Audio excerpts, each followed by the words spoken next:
Well, we're joined now by one of the signatories, Avner Yarkoni. Thanks for joining us. He's the reserve officer of the Israeli Defense Forces with the rank of colonel, fighter pilot for more than 3 decades. You also served as a lawyer for the district attorney for the IDF Central Command, and for 3 years you served as the Director General of Israel's Civil Aviation Administration. An illustrious career and a life dedicated to defending Israel. What prompted you to sign this letter at great risk of being accused of turning against these institutions that made you? First of all, it had to be clarified that the letter is not aimed to condemn the war. It is aimed to release the hostages. And we have the feeling and the thoughts that the continuation of the war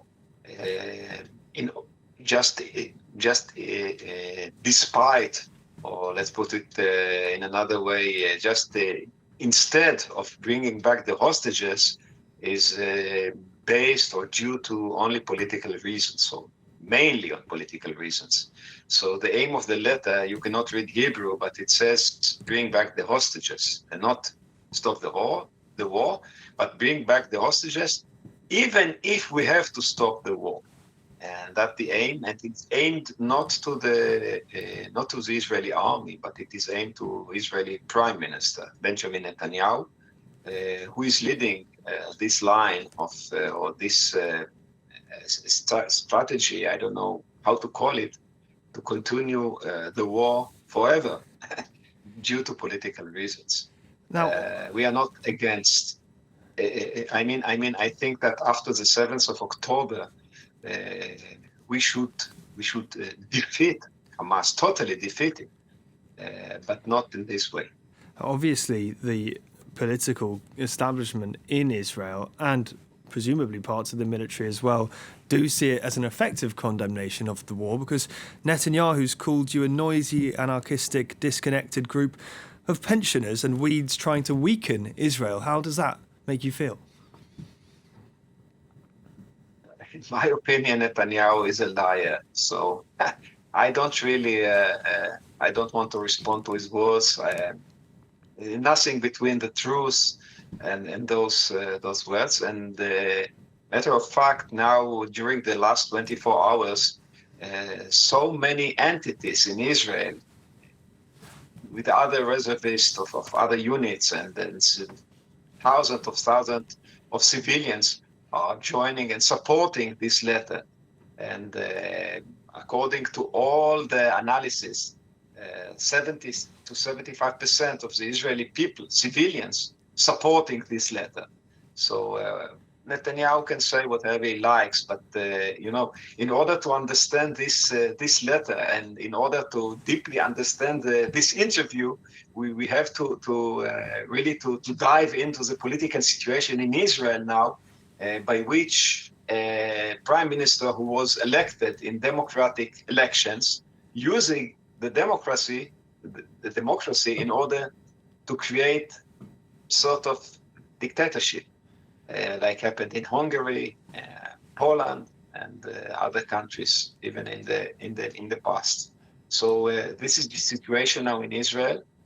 And you should realize that the fact that we as reservists are against the political decision of Mr. Benjamin Netanyahu, who prefer continuing the war on bringing back the hostages, will not prevent, and this should be clarified very well, will not prevent those reservists who are still acting pilots to act as pilots. It's not the same. It's not the same decision. You should realize it. Okay. So if the enemies of Israel, Hamas and other terror organizations, have the feeling or have the thought that this letter is, let's say,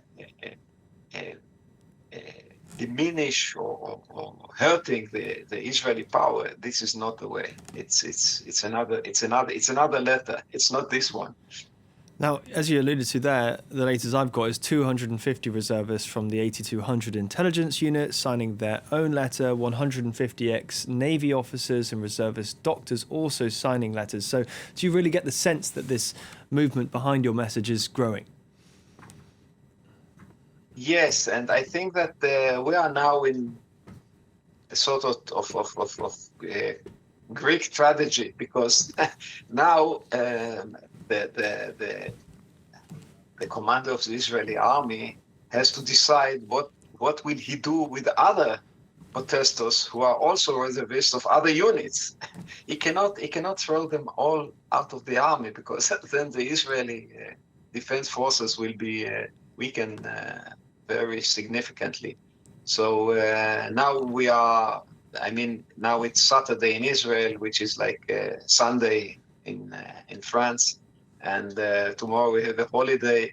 So I think all the parties will have to rest for 2 or 3 days before deciding what they are going to do. Chief of staff and the protesters and prime minister and everybody will have to now to get a 48 hours of break, and that is good. Because I hope that after this break, solutions will be found. But anyhow, and this should be clarified very, very briefly.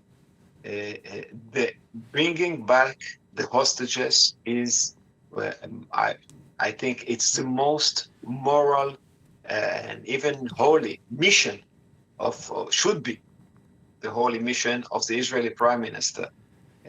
And this letter was aimed to raise that issue, and in that way it succeeded. In another way, it's a fail, because now the contradictions within Israel are growing due to this letter.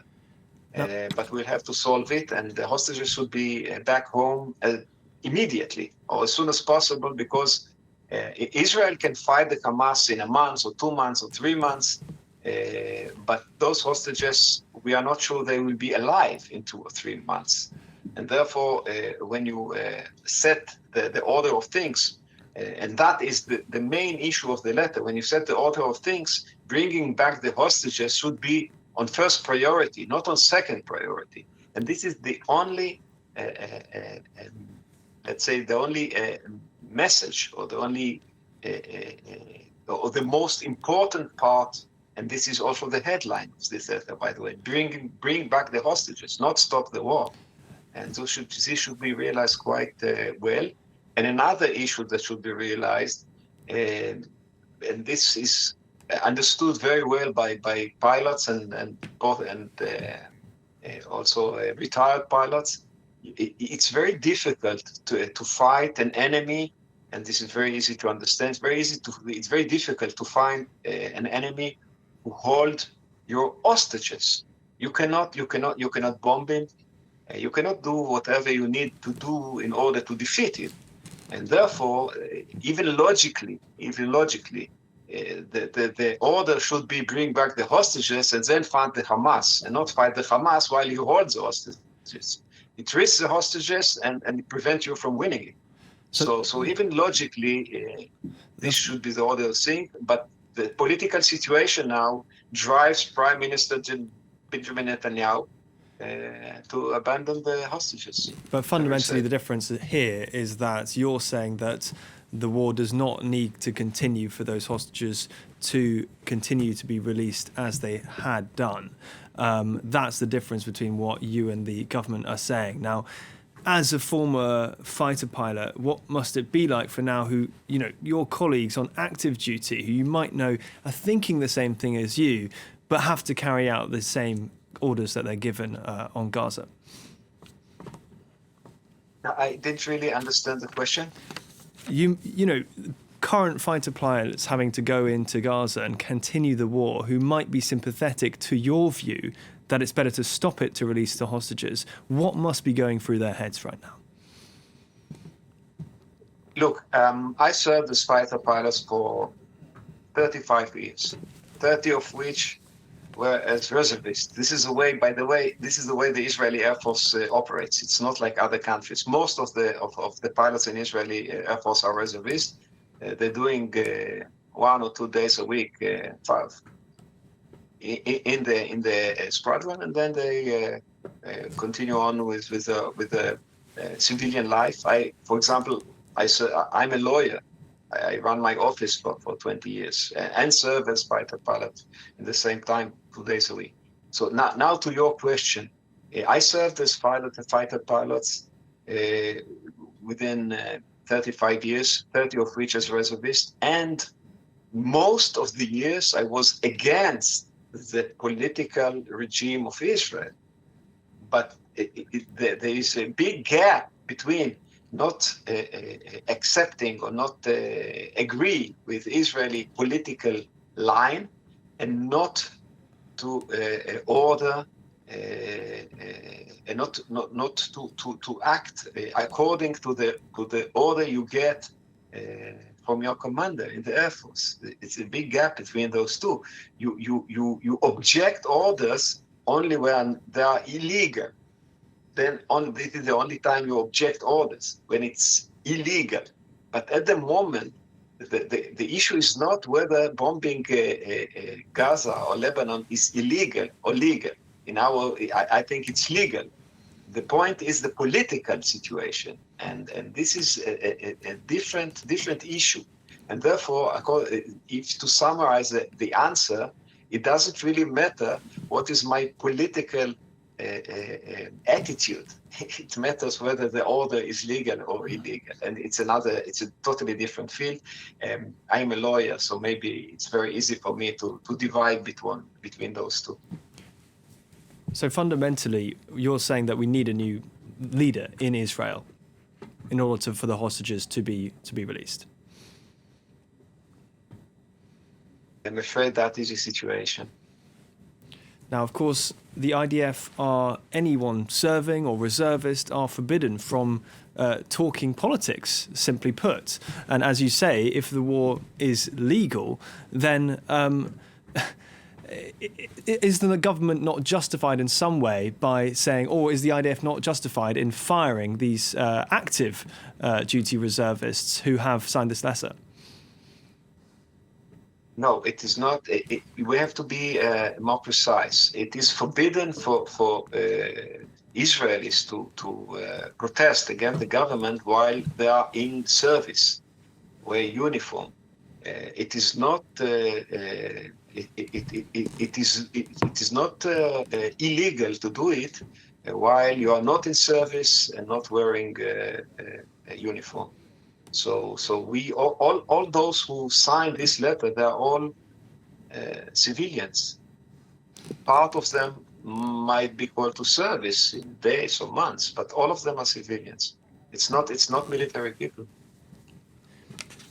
All right, we have to move on now, but thank you so much for joining us, Avner, Yarkoni, and providing those valuable perspectives. Thank you.